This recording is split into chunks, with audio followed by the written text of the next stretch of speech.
Sainsbury's. To the customer service desk, please. This is a customer announcement. Today we're in Lidl in the Blacks Road. They highlight the fact that Lidl are selling Israeli products in the store. No excuse for home bargains to stock in any of that. No, all coming off the shelves.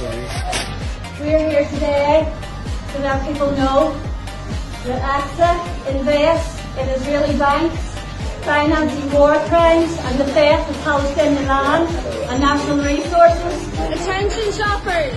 Apologies for the disturbance. We're here with Mothers Against Genocide and we're asking Lidl to stop selling Israeli produce. The wipes we have here in this basket are all produced in Israel. These leaky baby wipes are contaminated with genocide.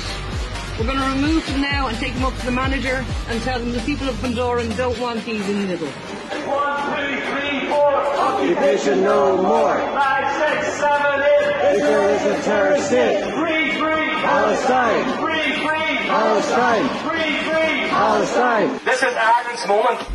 We had our genocide. We had our genocide. And we know what it's like for our ancestors. We started there purposely. International Court of Justice found that plausible genocide is occurring and it's being done by the Israeli occupation forces. Boycott Israel! Boycott Israel! Boycott Israel! Boycott Israel! From the river to the sea! Palestine will be free! 14,000 dead children have been murdered. We cannot fund Israeli businesses. Boycott AXA. Cancel your account and tell them why you're cancelling. They are complicit in the funding of Israeli genocide. Sainsbury's manager to the customer service desk, please.